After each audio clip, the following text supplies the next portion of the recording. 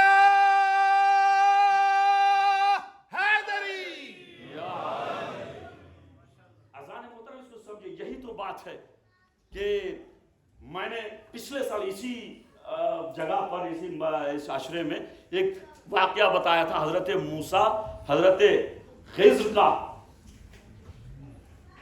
جو ہے نا قرآن کا واقعہ ہے. قرآن میں جو ہے نا یہ دونوں ساتھ ہوئے. میں دوبارہ اس کو تکرار نہیں کروں گا، لیکن اشارہ چونکہ کرنا ہے مجھے کہ جو ہے آج کے نوجوانوں کے لیے بتا رہا ہوں. نوجوانوں، یہ جو کہا جاتا ہے کہ امام زمان آئیں گے تو معجزہ ہو جائے گا، سب مار دیں گے، کاٹ دیں گے، ختم کر دیں گے، یہ نہیں، یہ صحیح نہیں ہے. ہمارا امام ایسا نہیں ہے کہ آتے فوراً تلوار نکالا سب کو قتل کرنے لگے، نہ. دعوت دے گا، ہدایت کرے گا، ہدایت کی دعوت بھی دے گا.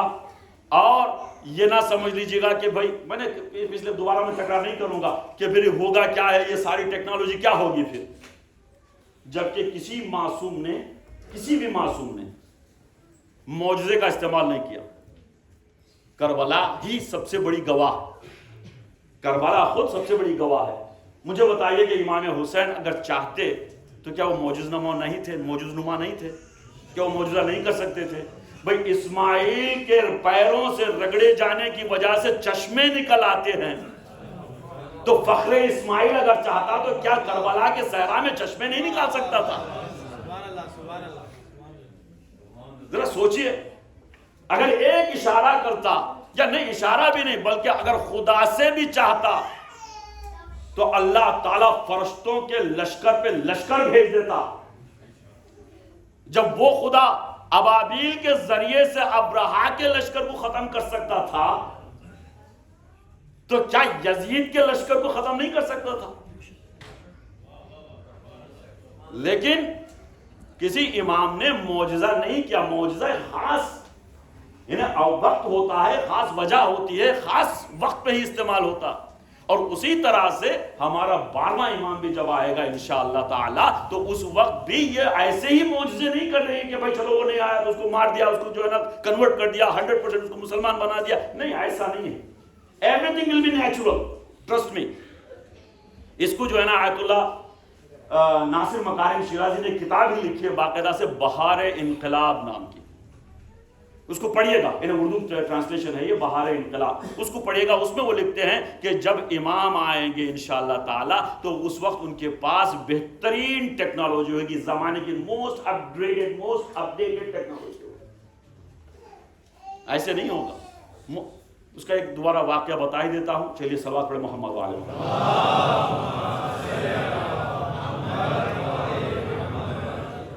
ربط ہے تو بتا رہا ہوں کہ حضرت موسیٰ اور حضرت خضر کی ملاقات ہوئی. کہاں؟ جب حضرت موسیٰ جا رہے تھے تو ان کی ملاقات ہوئی. فوجد عبدا من عبادنا، کہ حضرت موسیٰ نے ایک عبد کو، ایک بندے کو دیکھا، ان سے ملاقات کی اور یہ ساتھ ہونے لگے. تو سارے شیعہ سنی سب کے سب یہ بتاتے ہیں کہ وہ حضرت خضر تھے. جو حضرت موسیٰ کے ساتھ ہوئے تھے وہ حضرت خضر تھے. جب ساتھ ہو رہے تھے تو حضرت خضر نے بتایا کہ دیکھو میرے ساتھ ہونا اتنا آسان نہیں ہے. جب علم زیادہ ہوتا ہے نا، اور ایک بات یہاں پر ایک سائیکالوجی کے بیس پر بتا رہا ہوں، سب سے بڑا عذاب کیا ہے پتا ہے؟ سب سے بڑا عذاب کیا ہو سکتا ہے پتا ہے؟ ایک بڑے سے بڑے عالم کو، عالم سے مراد یہ امامے والے نہیں، یہ مت سوچ لے گا، عالم نالجبل پرسن، سب سے بڑے عالم کو، جس نے ڈبل پی ایچ ڈی کی ہو، جس نے جنہوں بہت ساری پی ایچ ڈیاں کی ہوں، بہت بڑا عالم ہو، بڑے سے بڑے عالم کو بڑے سے بڑے جاہل کے ساتھ رکھ دیتے، یہ سب سے بڑا عذاب ہے۔ جاہل خاموش نہیں رہتا،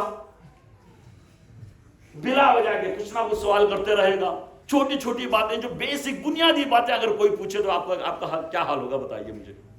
میں اگر ابھی اس دور میں اگر پوچھوں بھائی تم کیا کر رہے ہیں، یہ کیا چیز ہے، اب سب ناراض ہو جائے گا، بھائی یہ وقت کون سا ہے، ممبر پہ بیٹھ کے آپ جو ہے نا اتنا بھی پتا نہیں ہے آپ کو یہ موبائل ہے، اس سے جو ہے ریکارڈنگ چل رہی ہے کہ نہیں۔ یہ جہالت کا سب سے بڑا بارز نمونہ ہے۔ تو حضرت خضر نے حضرت موسیٰ سے کہا کہ بھائی دیکھو تم میرے ساتھ ہونا اتنا آسان نہیں ہے۔ کہا کیوں نہیں، میں چاہتا ہوں کہ آپ کی ہمراہی میں آپ کے ساتھ ہو کر، آپ کا ہم سفر ہو کر میں بھی کچھ حاصل کروں، میں بھی کچھ سیکھ سکوں۔ تو حضرت خضر نے کہا 3 شرطوں پہ، کہا کیا، آپ خاموش رہیں گے، صبر کریں گے، سوال نہیں کریں گے۔ پہلی شرط نے کہا سوال نہیں کرنا، میرے ساتھ چلنا، سوال نہ کرنا۔ اچھا ٹھیک ہے، سوال نہیں کرتا۔ انہوں نے کہا ٹھیک ہے بھائی میں سوال نہیں کروں گا۔ ابھی گئے، نکلے، کشتی میں بیٹھے، چھید کر دیا حضرت خضر نے۔ پوچھا یہ کیا کر رہے ہیں، یہ کیا کر رہے ہیں؟ تو میں نے نہیں کہا سوال نہ کرنا، میں نے نہیں کہا تھا سوال نہ کرنا۔ اور آگے گئے، کیا ہوا؟ کہا کہ ایک دیوار تھی جو گر رہی تھی، اس دیوار کو انہوں نے بچا لیا، اور سارا گاؤں جو ہے نا وہ ناراض ہونے لگا کہ یہ کیوں کیا؟ کہ میں نے نہیں کہا تھا سوال نہ کرنا۔ بار بار تیسری بار سوال کیا، تیسری بار انہوں نے حضرت خضر نے کہا کہ ھذا فراق بینی و بینک، بھائی دیکھو تم کو میں نے کہا تھا کہ صبر کرو، سوال نہ کرنا، تم نے عہد توڑ دیا، تم نے جو وعدہ کیا تھا وہ توڑ دیا، اب کے بعد اب تمہارا راستہ الگ، میرا راستہ الگ۔ ھذا، قرآن کیا ہے، ھذا فراق بینی و بینک، یہ تمہارے اور میرے درمیان یہ جدائی کا وقت آ گیا ہے، تم اپنی طرف جانا، میں اپنی طرف جا رہا ہوں۔ اچھا، اب یہ دونوں بہرحال انجام کچھ اچھا نہیں رہا، دونوں میں جو ہے نا اتنی اچھی جو ہے گڈ بائی جس طرح سے ہونی چاہیے تھی، خدا کی جیسے ہونی چاہیے تھی، ہو نہیں پائی تھی، کچھ ناراض تھے دونوں۔ اور حضرت خضر اپنے آپ کو کیا سمجھ رہے یہاں پر؟ بہت بڑے جانکار، بہت زیادہ علم رکھنے والے، بہت ہی زیادہ ان کے پاس علم ہے، یہی تو ہے نا اس چیز سے واقعہ جو وہ ثابت ہوتا ہے۔ اور اتنے میں یہ دونوں واپس جانے ہی والے تھے کہ ایک پرندہ آتا ہے، پرندہ آ کر سمندر کے کنارے تھے ابھی، یہ پرندہ آ کر کچھ قطرے سمندر سے اٹھاتا ہے، چونچ میں اپنے منقار میں کچھ قطرے اٹھاتا ہے، ساحل کی طرف چھڑک دیتا ہے، جاتا ہے کچھ قطرے اٹھاتا ہے، ساحل پہ چھڑک دیتا ہے۔ ان دونوں کو کیوریاسٹی بڑھ گئی کہ it's not something normal, کہ ایک پرندہ ہے وہ جا کے کچھ ڈراپس پانی کے لے کے ساحل پہ چھڑک رہا ہے، بہرحال تھے تو پیغمبر بھی نا۔ تو وہ گویا ہوئے، پوچھے کہ اے پرندے بتائیے تو کیا کر رہا ہے، کیوں کر رہا ہے، سنیے کیوں کر رہا ہے، کیا کر رہا ہے۔ پرندہ گویا ہوا، پرندہ بولنے لگا، پرندہ بولتے ہوئے کہتا ہے کہ اے خضر جو اپنے آپ کو بہت بڑا عالم سمجھ رہے ہو، بہت بڑا سمجھدار سمجھ رہے ہو، دیکھو تمہارا علم ان قطروں کے برابر ہے، ان قطروں کے برابر ہے۔ جو تم اللہ کے ولی ہو، اس دور میں جو تم اللہ کے ولی ہو، تمہارا علم ان قطروں کے برابر ہے۔ جو آخری زمانے کا ولی آئے گا اس کا علم یہ سمندر کے برابر ہوگا۔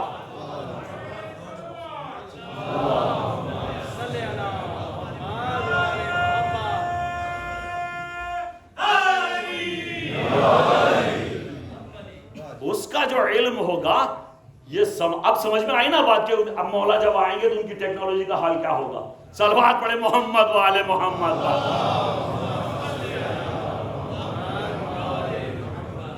تو عزیزان محترم، یہ انسان کو اللہ نے جو کمال عطا کیا، اس انسان کے پاس پوٹینشل، اور صرف انسان ہے جو ترقی پذیر ہے اور ترقی چاہتا ہے۔ اللہ نے اس کی فطرت میں، اس کی نیچر میں رکھا ہے کہ وہ ترقی کرتا جائے، وہ راضی نہ ہو، یعنی فطرتاً وہ راضی نہیں ہوتا. مثال کے طور پہ کہتا ہوں کہ یہ کتاب آپ نے پڑھی تو اس ایک کتاب پہ اکتفا نہیں کر رہی. انسان کی فطرت, ایک ہنر سیکھا تو اسی پر خاموش نہیں بیٹھتا, وہ کچھ نہ کچھ ایڈ کرنے کی کوشش کرتا, کچھ نہ کچھ آگے بڑھنے کی کوشش کرتا. یہ انسان کی فطرت ہے. تو لہٰذا جو انسان 1400 سال پہلے, یوں فرض کر لیں کہ بھئی اسٹون ایج کا انسان ہے, اسٹون ایج کا انسان کیا کرتا تھا؟ غار بنا لیتا تھا, غاروں میں رہتا تھا. لیکن اس وقت بھی اب جانوروں پر حملہ کرنے کے لیے نئے نئے اس نے جو ہے نا اوزار بنانے شروع کیے, پتھر کے ہی صحیح نئے نئے. اب ہر دور کو دیکھیے گا, بڑے بڑے میوزیمز میں جایا کیجیے گا, اچھے اس میں جو ہے نا سیکھنے کے, عبرت حاصل کرنے کے لیے جو ہے نا بہت ساری چیزیں ہوتی ہیں. اب کسی بھی میوزیم میں چلے جائیے گا, اب اولڈسٹ زمانے کے جو اوزار ملے ہیں ان کو دیکھیے گا, اور دھیرے دھیرے دیکھیے گا کس طرح سے ترقی کرتا گیا ہے, کس طرح سے ترقی کرتا گیا ہے ہر چیز میں, ہر چیز میں, یہاں تک کہ رہنے کے گھر میں. اب پرندے کو لے لیجئے مثال کے طور پہ, کوئی بھی پرندہ کیوں نہ ہو, جو گھر ہزاروں سال پہلے اسی پرندہ کے اجداد بناتے تھے, آج بھی وہی گھر بناتا. یہ آپ نے نہیں دیکھا کہ کوئی ایسا بندر مثال کے طور پر پیدا ہو گیا ہو جس نے اینٹ گاڑا اور اس پہ چھت ڈالنے کا سارا انتظام کیا, کہیں دیکھا ہے آپ نے؟ نہیں. کوئی ایسا پرندہ دیکھا ہے جس نے اپنا گھر جو ہے نا پرماننٹلی بنایا ہو, کانکریٹ کا بنا لیا ہو؟ نہیں. ان کو کوئی ایک جگہ چاہیے, اس میں تھوڑی بہت باریک باریک جو ہے نا ہیزون کی طرح جو ہے چھوٹے چھوٹے جو ہے نا لکڑیاں ڈال کے اس میں گھر بن جائے. یہی گھر ہوتے ہیں ان کے.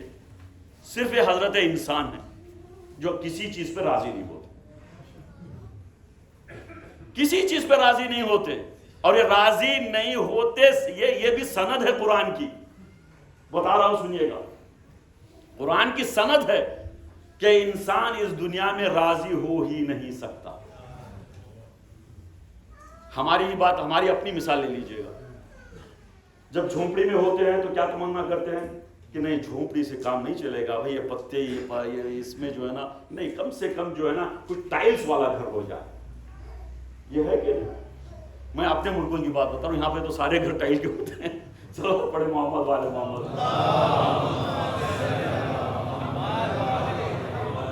ایک کمرے, ایک بیڈ روم کا گھر ہوتا ہے تو فوراً ہمارے ذہن میں کیا ہے کہ ایک سے اب 2 کا ہونا چاہیے. کچھ سال گزارے 2 کا گھر, 2 کمرے کا گھر چاہیے. اب کچھ سال گزارے کہتے ہیں نہیں, ہر بیڈ روم کے ساتھ جو ہے نا کچھ اس کے ساتھ آن سویٹ بھی ہونا چاہیے کہ بھائی کہاں باہر جائے, ٹھنڈ ہوتی ہے, سردی ہوتی ہے, کچھ بھی ہوتا ہے, نہیں آن سویٹ ہونا چاہیے. چلو آن سویٹ بنا لیا. کہا کہ وہ چاہیے. کہا گاڑی خریدی, پہلے تو بائک, چلو بائک تو کیا سائیکل, 2 پہیے والا سائیکل, بائی سائیکل. وہ اب وہ جب مل جاتا ہے تو کہتے ہیں نہیں موٹر بائک چاہیے. یار آج اس زمانے میں کون پیڈل مارتا بھاگے, موٹر بائک چاہیے. موٹر بائک ملی, کہا کہ نہیں چھوٹی سی صحیح بارش میں فلاں پہ جو چھوٹی سی صحیح کار چاہیے.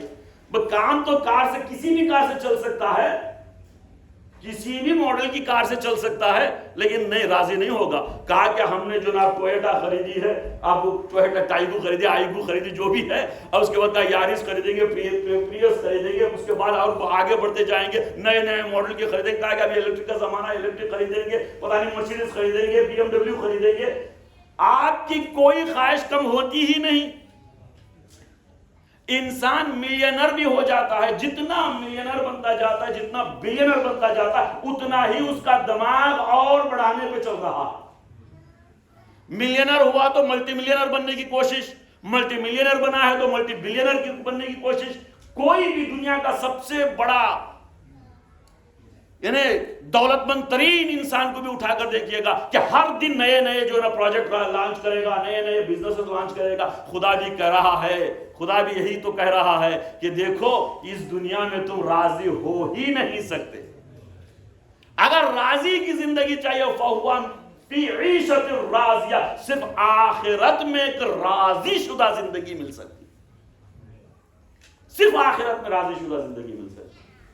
یہ صرف انسان ہے جو ترقی چاہتا ہے, آگے بڑھنا چاہتا ہے. انسان کے علاوہ کوئی شے نہیں ہے, کوئی مخلوق نہیں ہے. مثال فرشتے کی بھی میں نے بار بار مثال دی ہے کہ فرشتہ بھی, کوئی فرشتہ ایسا نہیں جو اس نے ترقی کی ہو.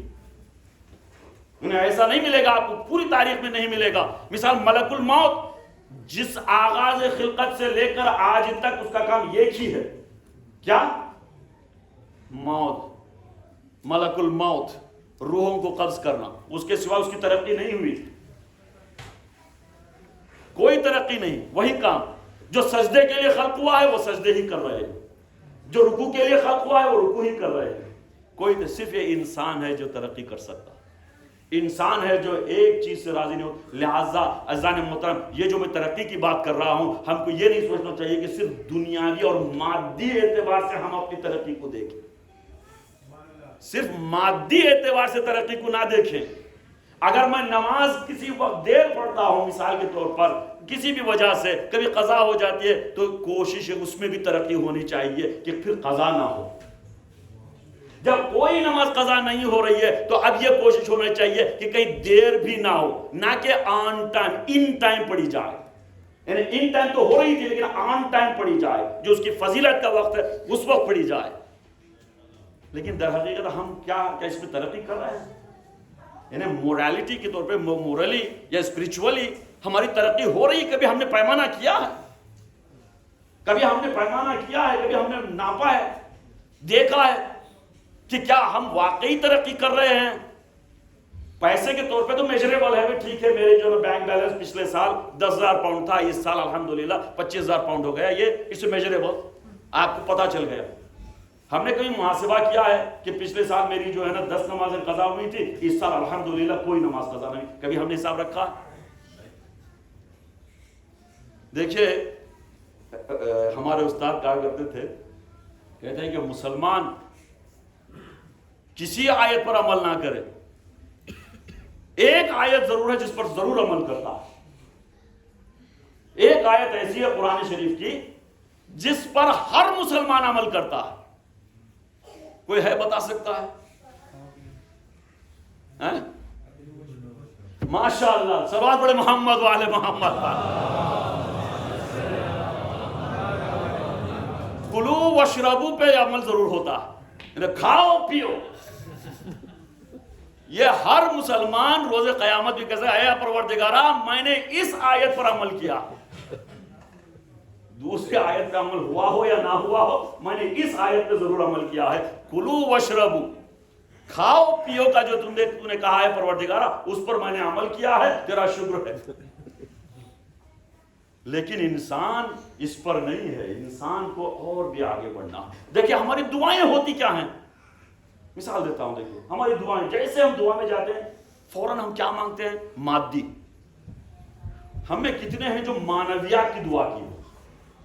نہیں, یہ دیکھیں میں کوئی فارمل طور پہ نہیں پوچھ رہا ہوں, میں نے بالکل انفارمل ہو کے پوچھ رہا ہوں. ہم میں کتنے ایسے ہیں جنہوں نے یہ دعا کی ہے کہ پروردگارا میری نماز میں خشوع و خضوع عطا فرما؟ کتنے ہیں ہم میں جو یہ دعا کی ہو؟ ہماری دعا ہوتی ہے پروردگارا مجھے نوکری نہیں ہے, نوکری ہے. میں یہ نہیں کر رہا ہوں کہ یہ دعا نہ کریں, نہ, یقیناً ہونا چاہیے. خدا خود کہہ رہا ہے کہ ادعونی استجب لکم, تم مجھے پکارو میں تمہارے دعا کو مستجاب کرتا ہوں. یعنی ہرگز یہ بات نہیں ہے مانگنا, ہر چیز سے ہر چیز مانگ سکتے, وہ غنی ہے, اس کی بارگاہ میں کوئی کمی نہیں آتی. دیکھیں سب سے بڑی خوبی اللہ کی یہی ہے کہ وہ ایسا مالک ہے, ایسا قادر ہے. بھائی مثال کے طور پر میرے بینک بیلنس جو ہے میرا 100,000 پاؤنڈز ہے, اگر میں چلے کسی جگہ پر 10,000 پاؤنڈ جو ہے نا خیرات کے طور پہ دیتا ہوں تو میرا بینک بیلنس کیا ہو جائے گا؟ 90,000 ہو جائے گا. لیکن اس کی بارگاہ میں نہیں ہے. وہ اگر یعنی اس کی بارگاہ میں اگر وہ ملینز بلینز میں بھی دے دے تو اس کے خزانے میں کمی نہیں آتی. ہم میں اور ان میں فرق یہی ہے. اب میں محبان اہل بیت سے کہتا ہوں کہ دیکھیں ہم حدیث اقسام میں کیا پڑھتے ہیں؟ ہم اہل بیت النبوہ, اہل بیت کے بارے میں, پنجتن پاک کے بارے میں, ہم اہل بیت النبوہ ومعدن الرسالہ. کیا ہے وہ؟ ہم اہل بیت النبوہ, وہ نبوت کے اہل بیت ہیں, نبوت کے, نبی کے نہیں. بہت فرق ہے, نبوت کے اہل بیت ہیں. وہ معدن الرسالہ, یہ رسالت کے معدن ہیں. معدن کسے کہتے ہیں؟ کان کو, مائن کو. مائن ہوتے ہیں کسی بھی چیز کی, ڈائمنڈ مائن ہے, کاپر مائن ہے, جتنے بھی جو میٹلز ہیں, جو بھی منرلز ہیں, جو کچھ بھی ہے مائنز, اس کو کہتے ہیں کان کو. ہم میں اور ان میں فرق کیا ہے پتا ہے؟ آپ جتنے بھی ڈائمنڈ خریدے محدود ہیں. 5 ڈائمنڈ کر لیے میں نے, 10 ڈائمنڈ خریدے, 2 ڈائمنڈ خریدے, جو بھی خریدے محدود ہے. اگر ڈائمنڈ کی مائن ہو اور جتنے بھی اس سے نکالتے جائیں وہ ختم ہونے والے نہیں ہوتے. یہ تو کہہ رہے ہیں کہ ہم معدن الرسالہ، ہم کان ہیں. جب اہل بیت کان ہیں کہ ان کے پاس اتنی لامحدود چیزیں موجود ہیں، تو اب ان کا بھی خالق اللہ کتنا غنی ہے. اللہ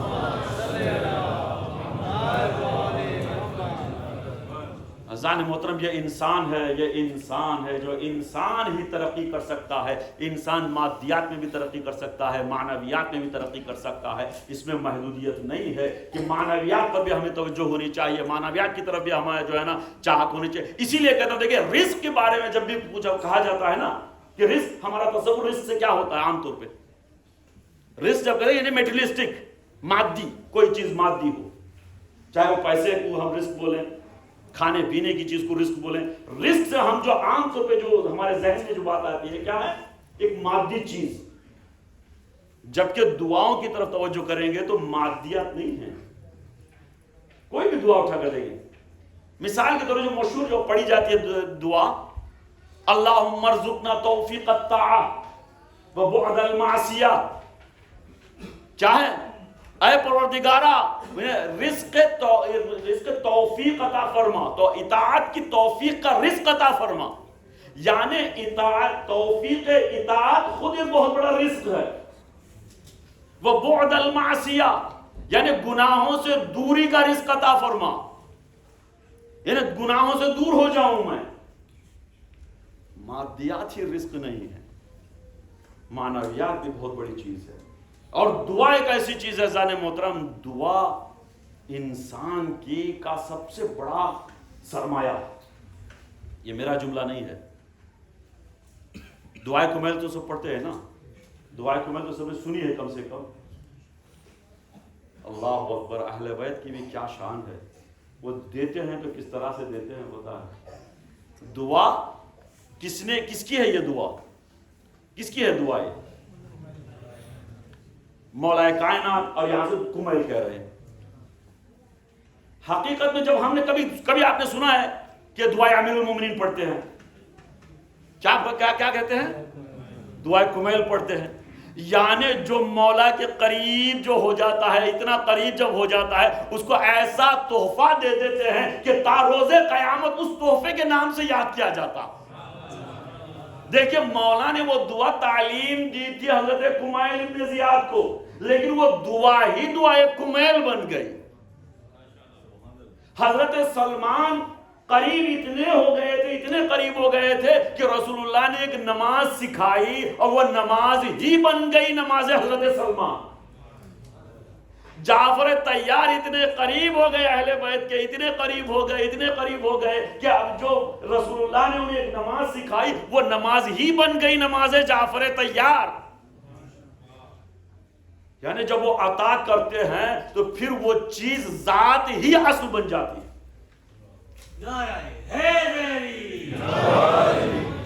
یہ کرامت ہے ان کی، یہ عطا ہے ان کی، جو جب ایک بار وہ عطا کر دیتے ہیں، وہ ایک مرتبہ جو ان کی بارگاہ میں. اور دعا کے بارے میں بتا رہا تھا کہ دعا ایک ایسا اسلحہ اور ایک ایسا سرمایہ ہے کہ اسی دعائے کمیل میں مولا علی فرماتے ہیں کہ اللہم اغفر، نہیں، یا سریع الرضا، یا سریع الرضا اغفر لمن لا یملک الا الدعاء. اے جلدی راضی ہو جانے والے.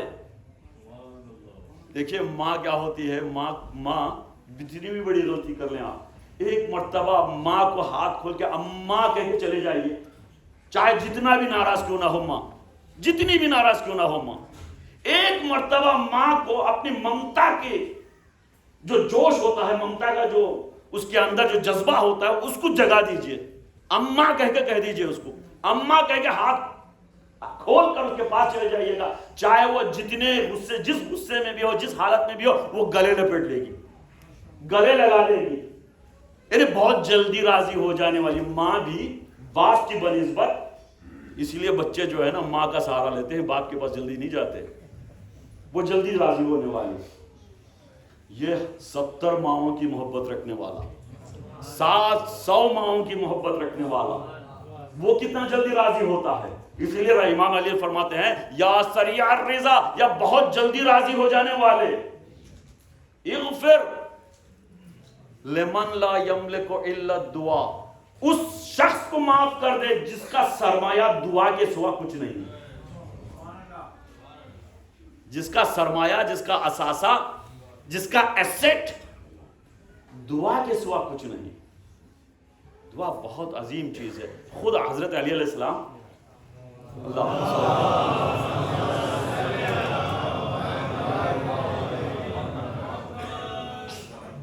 خود رسول خدا سے فرماتے ہیں مولا یا رسول اللہ میرے لیے دعا کیجئے۔ حضرت علی رسول خدا سے فرماتے ہیں کہ یا رسول اللہ میرے لیے دعا کیجئے۔ رسول مسکراتے ہیں، کہتے ہیں یا علی آپ تو محبوب خدا ہو، آپ تو ولی خدا ہو، آپ تو میرے وزیر ہو، آپ تو اللہ کے مقرب بندوں میں سے ہو، آپ کو دعا کی کیا ضرورت؟ تو علی فرماتے ہیں شاید علی ایک درس دینا چاہتے ہیں ہم سب کو، یعنی مولا علی ایک سبق ہم کو دینا چاہتے ہیں کہ میں علی ہوں لیکن ان کی دعاؤں کو دیکھیے کس طرح کی دعائیں ہوتی ہیں، کتنا انکساری ہے۔ اللہ اکبر۔ یعنی مولا جو ہے اصرار کرتے ہیں رسول خدا سے یا علی یا رسول اللہ نہیں میرے لیے دعا کیجیے۔ اچھا اب رسول اللہ ہاتھوں کو بلند کرتے ہیں، ان کی دعا سنیے گا۔ مولا رسول اللہ فرماتے ہیں اللہم اغفر علیّا بحق علی۔ اللہ اکبر، سمجھ گئے نا؟ اللہم اغفر علیّا بحق علی، اے پروردگارہ علی کو قبول فرما، علی کی مغفرت فرما علی کے صدقے۔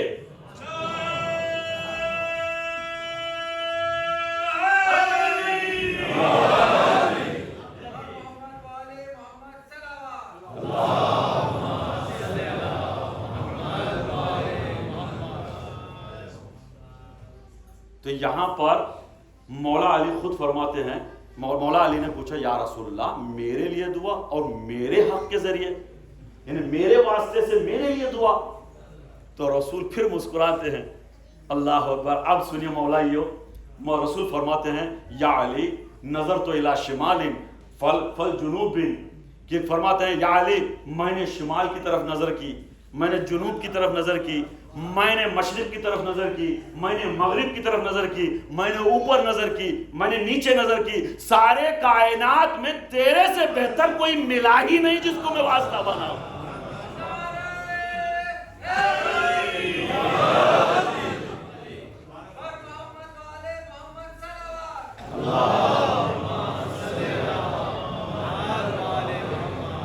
تجھ سے بہتر کائنات میں مجھے کوئی دکھا ہی نہیں کہ جس کا میں واسطہ بنا سکوں، جس کو میں وسیلہ بنا سکوں۔ عزیزان محترم، ایسے حبیب کے بارے میں وسیلے کی بات آئی ہے، حتیٰ کہ خدا بھی کہتا ہے، خدا بھی قرآن کی آیت ہے، قرآن کی آیت میں اللہ تعالیٰ فرماتا ہے خدا فرماتا ہے قل ان کنتم تحبون اللہ، ان کنتم تحبون اللہ فاتبعونی یحببکم،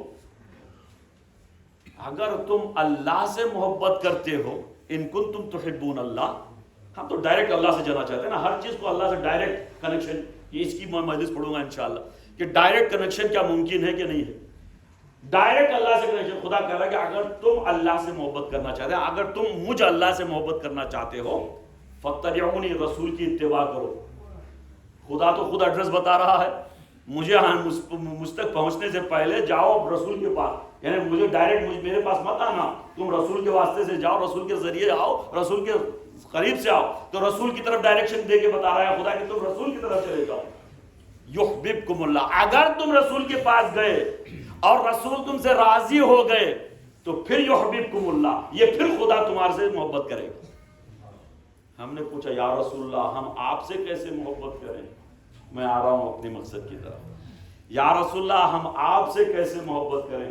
رسول اللہ نے فرمایا من احب حسینا فقد احبنی، من احبنی فقد احب اللہ، فقد من احب اللہ فوجبت لہ الجنہ، جس نے حسین سے محبت کی اس نے مجھ سے محبت کی، جس نے مجھ سے محبت کی اس نے اللہ سے محبت کی، جس نے اللہ سے محبت کی اس کے لیے جنت واجب کر دی گئی۔ تو عزیزان محترم، یہ ایسا بیسک میتھمیٹیکل فارمولا رسول اللہ نے بتا دیا۔ میں نے کل بھی بتایا تھا شاید، A equals B, B equals C, C equals D, then is A equals D۔ یہ بیسک فارمولا ہے۔ تو اب یہاں پر ویریبلز کو اگر ہم حسین کو A رکھیں اور B رسول کو رکھیں، C اللہ کو رکھیں، D جنت کو رکھیں گے تو اب کیا ہوگا؟ دیکھیے A equals D، یعنی محبت حسین جنت کی ضامن ہے۔ محمد و آل محمد بلندتر صلوات۔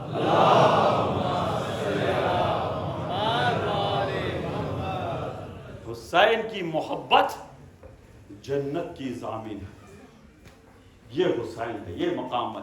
تبھی تو 72 تھے، اتنی محبت تھی، اور یہ جانتے تھے،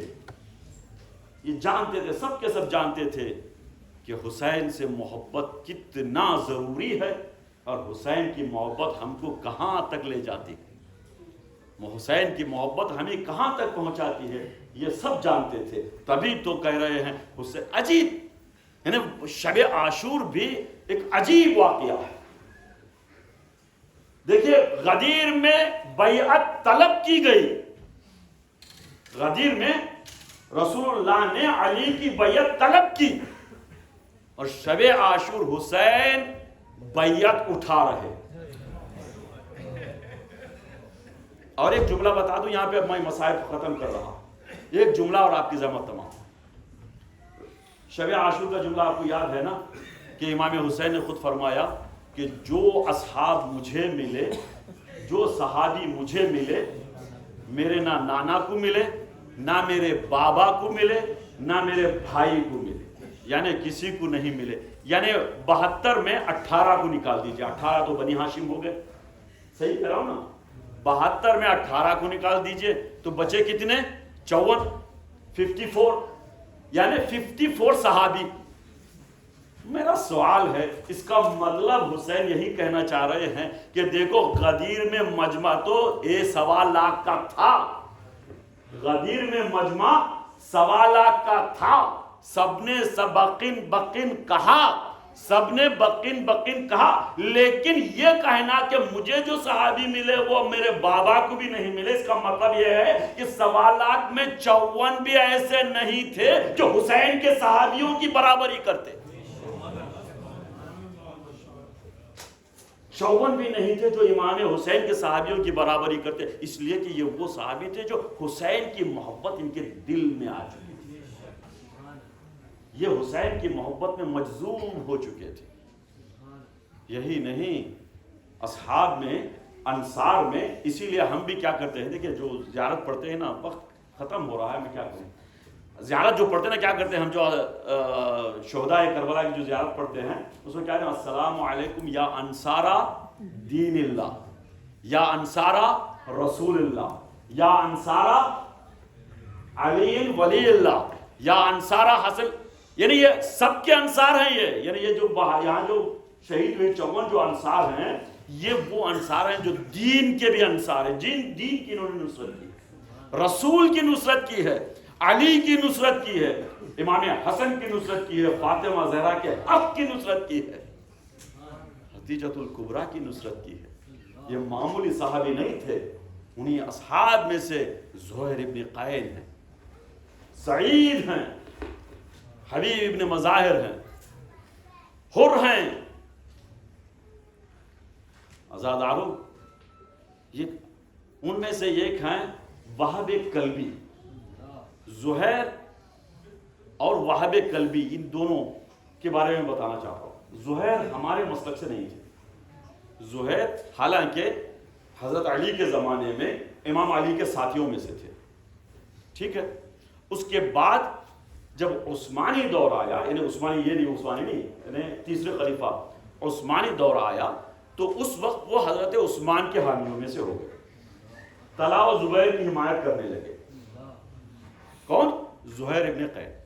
اور یہاں تک کہ جب یہ بھی حج کو گئے تھے، زہیر بھی حج کے لیے گئے تھے اور ان کو پتا چل گیا کہ امام حسین، ظاہر سی بات ہے امام حسین اپنے پورے قافلے کے ساتھ تھے جس میں بچے بھی تھے، عورتیں بھی تھیں، اور ان کا مختصر سا قافلہ، کس کا؟ زہیر کا۔ یہ امام حسین نے عمرہ کو حج میں بدل کر جلدی مکہ چھوڑ دیا اور کچھ دنوں کے بعد حضرت زہیر نے مکہ چھوڑا، لیکن چونکہ ان کا قافلہ چھوٹا تھا جلدی جلدی گئے، اور جیسے جیسے آگے بڑھے ہر مقام پہ ان کو پتا چلتا تھا کہ آگے والے مقام پر امام حسین رکے ہوئے تو وہ رک جاتے تھے، کہیں ایسا نہ ہو کہ میں امام حسین سے ملوں، اور جب ملوں گا تو پھر ظاہر سی بات ہے گفتگو ہوگی، آپس میں ملاقات کرنی پڑے گی۔ اب یہ نہیں کہہ سکتے تھے کہ مت جاؤ، یا جاؤں تو میں بھی آؤں، مدد کیا کرے، یہ تھوڑا کیا ہو گئے تھے، مردد ہو گئے تھے، پسو پیش ہو گئے تھے، کوشش کرتے تھے کہ ایک مقام سے آگے پیچھے رہ جائے، لیکن ایک ظاہر سی بات ہے صحرا کا سفر ہے، آج کی طرح نہیں کہ ڈے اینڈ نائٹ آپ ٹریول کر سکتے ہیں، جیسے رات ہوتی تو رکنا پڑتا تھا مجبوراً، چاہے کچھ بھی ہو جائے، ورنہ جو ہے نا جان کا خطرہ ہوتا تھا۔ لہٰذا ایک ایسے مقام پر پہنچ جاتے ہیں جہاں پر پتہ چلتا ہے کہ امام حسین بھی رکے ہوئے۔ اب جیسے پتہ چلتا ہے امام حسین بھی رکے ہیں، امام حسین کو بھی پتہ چلتا ہے کہ زہیر پہنچے ہوئے، تو زہیر کو امام حسین نے پیغام بھیجا، جا کر جو ہے نا انہوں نے خیمہ کے دروازے پر گئے، در خیمہ پر گئے، ان کا جو امام حسین کا جو نمائندہ تھا، جا کر کہتے ہیں کہ زہیر، امام حسین نے تمہیں طلب کیا۔ تو اس وقت بھی زہیر تھوڑا پس و پیش ہونے لگے، جاؤں نہ جاؤں، جاؤں نہ جاؤں، تو ان کی بیوی نے ان کو للکارا، رسول کا نواسا، جگر گوشہ رسول تمہیں طلب کر رہا ہے اور تم جانے کے لیے پس و پیش ہو رہے ہو، بہتر ہے کہ تم میری چوڑیاں پہن لو، ورنہ مجھ سے اجازت دے دو، مجھے اجازت دے دو۔ زہیر کو راہ سنا نہیں گیا، تو زہیر امام حسین سے ملنے کے لیے گئے، ملاقات ہوئی، بس مختصر سی ملاقات تھی۔ اب جو زہیر گئے تھے کچھ اور تھے، اب جو زہیر واپس اپنے خیمے کے اندر آئے ہیں تو دوسرے زہیر، اب وہ زہیر نہیں رہے۔ اور اسی دوران ایک اور ہیں جو وہاب کلبی ہیں۔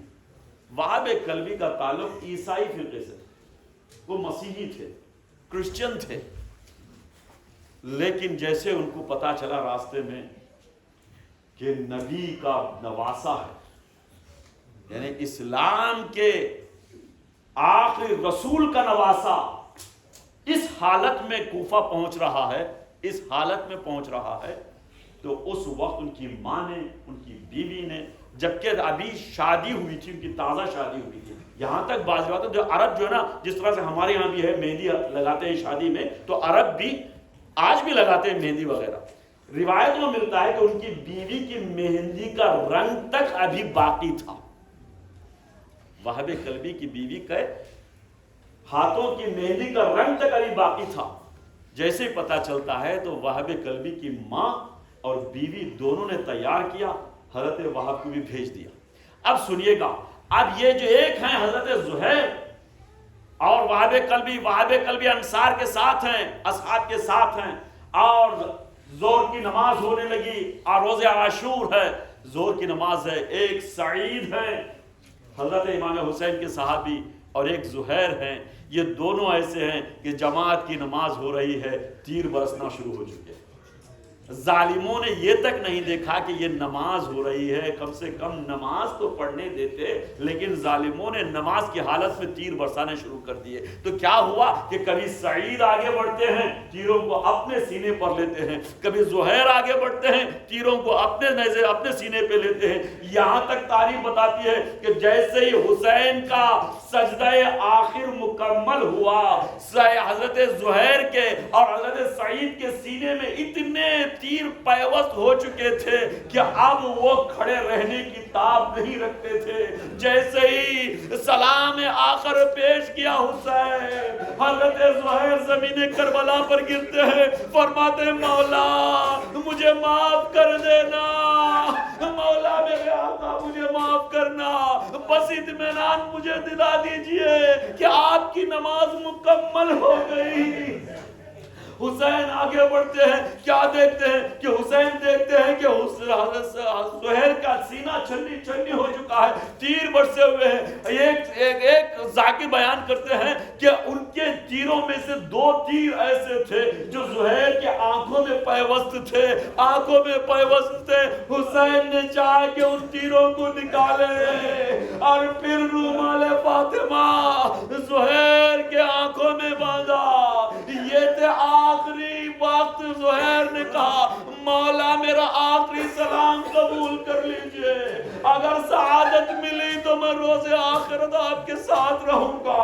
اور ایک صحابی ہے وہب قلبی ہے، وہب قلبی حسین کے جانثاروں میں سے اب پہلے تھے، حسین کے جانثاروں میں سے پہلے تھے۔ وہب قلبی جاتے ہیں، ماں دیکھ رہی ہے، جوان بیٹے کو میدان میں جاتے ہوئے دیکھ رہی ہے اور دلہن بھی دیکھ رہی ہے۔ دیکھیے یہ واحد ایسا شہید ہے جس کی دلہن بھی دیکھ رہی ہے، ماں بھی دیکھ رہی ہے، اور یہ عیسائی بھی ہے، اپنے مذہب کا بھی نہیں ہے، لیکن یہ جب شہید ہونے جاتا ہے، شہید ہو جاتا ہے، شہید ہونے کے بعد ظالموں نے وہب قلبی کا سر کاٹ دیا، سر کاٹا، ماں دیکھ رہی تھی، بیوی کھڑی ہوئی تھی، سر پھینکتا ہے، یہ لے تیرے وہب کا سر، یہ لے وہب کا سر۔